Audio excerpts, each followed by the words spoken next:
برادر، آپ نے بولا ہے کہ میں کاروباری شخصیت ہوں، مجھے انڈرورلڈ کیوں کہتے ہیں؟ میں 1978 سے اپنے نام کا خود ٹیکس دے رہا ہوں، ذاتی نام کا۔ 30 سال سے پلس ہو چکے ہیں، اکبری منڈی بورڈ کا میں چیئرمین ہوں۔ 1500 سے پلس میرے ممبر ہیں۔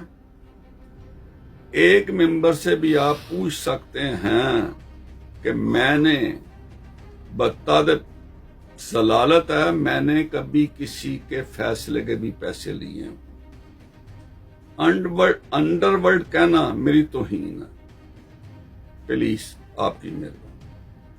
تو بٹ صاحب، یہ ٹرکا والا خاندان کے ساتھ دشمنی آپ کی کیسے شروع ہوئی اور یہ کب سے چل رہی ہے دشمنی؟ اور کیا دونوں خاندان جو ہیں وہ یہ دشمنی ختم کرنا بھی چاہتے ہیں کبھی؟ آپ نے مجھے بولا ہے کہ ٹیپو ٹرکاں والے سے آپ کی کیسے دشمنی شروع ہوئی۔ میری ان کے ساتھ کوئی دشمنی نہیں تھی، نہ ہے، نہ میں سمجھتا ہوں۔ یہ جو بات کر رہے ہیں نا کہ بلا ٹرکاں والا مرڈر ہوتا ہے، کیوں ہوتا ہے؟ ٹیپو ٹرکاں والے، بلے ٹرکاں والے نے اپنے بندے تھے ان کے، جس کا نام نیفا بھی تھا، بابا بھی تھا، بولا سنیارا بھی تھا، مائیوں گجر بھی تھا، اور بھی کافی سے۔ انہوں نے ان سے بندے مرواتے تھے۔ انہوں نے اکبری منڈی میں بندے مروائے، جس کا نام میرو دین تھا، ایک گجر برادری کا تھا، ایک اور کوئی تھا۔ بلے ٹرکیں والے کو کلیار صاحب نے گرفتار کر لیا، ڈی ایس پی کلیار صاحب تھے، انہوں نے گرفتار کیا۔ بلے ٹرکاں والے نے اپنی صفائی قرآن پاک پہ 500 بندے کے قریب دی۔ انہوں نے بلے کو اور بلے کے بیٹے کو، ٹیپو کو، انہوں نے کلیئر کر دیا۔ نیفا بابا یہ دوسرے سیال کوٹ کے جو تھے، مفرور اشتیاری اجرتی قاتل تھے، جو ان کے پرور تھے، جو انہوں نے پالے ہوئے تھے، ان کی دشمنی ان کے ساتھ پڑ جاتی ہے۔ یہ بلا ٹرکاں والا شیخ صدیق، جو میں نے بات سنی ہوئی ہے، شیخ صدیق ڈی ایس پی سی تھے۔ بلے ٹرکاں والے نے ان کی والدہ، بہنیں، بہو اٹھا کر شیخ صدیق کے پاس بیٹھ کر ان کو کٹوایا تھا۔ صبح بلا ٹرکاں والا قتل ہو جاتا۔ اس قتل میں میرا نام بھی نہیں تھا، پرچے میں میرا ذکر بھی نہیں تھا، نہ میرا کوئی تعلق تھا۔ اس کے بعد حنیفہ بابا مجھے دبئی میں 97 میں ملتے ہیں۔ ملک احسان مجھے ملاتا ہے ان کے ساتھ، ملک احسان کے وہ ساتھی تھے، وہ مجھے ملاتا ہے، میری ملاقات ان کے ساتھ ہوتی ہے، میں باتیں کو سنتا ہوں۔ وہ پاکستان واپس آ جاتے ہیں۔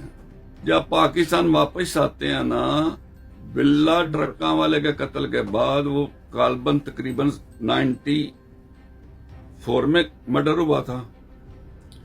یہ 97 کی بات ہے جو میں آپ کو بتا رہا ہوں۔ جب میری ان سے ملاقات ہوتی ہے، پاکستان واپس آتی ہیں، ایک بندہ مجھے ایک دن فون کر کے کہہ رہا ہے کہ بٹ صاحب، یہ آج ٹیپو کو قتل کر رہے ہیں، ٹیپو کی والدہ مزنگ ہاسپٹل میں ایڈمٹ ہے۔ ہاسپٹل مجھے اب نام یاد نہیں ہے، وہ مزنگ ہاسپٹل میں ایڈمٹ ہے، ادھر یہ آج انہوں نے ٹیپو پہ اٹیک کرنا ہے۔ میرا ٹیپو کے ساتھ واسطہ نہیں تھا کوئی۔ احمد خان چدر صاحب، جو ٹیپو کے انکل تھے، بلے ٹرکاں لے کے بھائی بنے ہوئے تھے، تعلق تھا ان کا، تعلق تھا، میرا بھی ان کا سلام دعا تھی۔ میں نے احمد چدر صاحب کو فون کیا کہ آج ٹیپو نے ہاسپٹل مزنگ جانا ہے اپنی والدہ کی خبر لینے کے لیے، ان کی طبیعت ٹھیک نہیں ہے، اس کو بچا لیں، اس کو ادھر آج نہ جانے دیں۔ انہوں نے چدر صاحب نے ٹیپو کو بولا، ٹیپو کو روک دیا کہ تم نے آج اپنی والدہ کی خبر لینے مزانگ ہاسپٹل میں نہیں جانا۔ اگلے دن میری چدر صاحب سے بات ہوتی ہے، چدر صاحب مجھے کہتے ہیں کہ بٹ صاحب ٹیپو کو میں نے آپ کا نام لے کے بات بتائی ہے، قتل تم ہو رہے ہو، بچ جاؤ۔ اس نے مجھے بولا، چدر صاحب نے مجھے یہ بھی بات کی، احمد خان چدر صاحب جو ڈیڈ آنسٹ بڑے پیارے آدمی ہیں، میں پولیس میں ان کو سب سے اچھا سمجھتا ہوں، اچھے تھے بھی۔ انہوں نے مجھے بولا کہ میں نے اپنے طور پہ انکوائری کی ہے کہ ٹیپو میرے تفتیش کے میری انکوائری کے معلومات میں یہ اٹیک ہونا تھا، اور ٹیپو نے مجھے بولا آج کہ یہ اٹیک واقعی میرے پہ ہونا تھا۔ بھائی مجھے یہ بتائیں، میں ٹیپو کے والد میں قتل میں تھا جب میرا ہاتھ تھا، نام تو میرا پرچے میں نہیں تھا، ہاتھ تھا، تو مجھے ٹیپو کو بچانے کی کیا ضرورت تھی؟ اس کا بیٹا تھا نا، تو میں تو نہیں مار رہا تھا، مارتے اس کے دشمن ہے جن سے یہ بندے مرواتے تھے، مارتے وہ۔ اس کی والدہ ہاسپٹل، میں اپنی ماں کا عاشق ہوں، اس کی والدہ کی سٹیج ایسی تھی، میں نے چدر صاحب کو بول کے اللہ نے اس کو زندگی دے دی۔ اچھا، اس خاندان کے بارے میں بات کرتے ہیں، ٹرکا والا خاندان، ان کا قتل جو ہے بلا ٹرکا والا کا قتل ہوا، اس میں بھی آپ کا نام آ گیا، تو اس کے بعد جو بھی قتل ہوا اس میں آپ کا نام آیا، اس کی کیا وجہ ہے؟ بھائی میں نے آپ کو بولا کہ بلا ٹرکا والے کے مرڈر میں میرا پرچہ نہیں ہوا تھا۔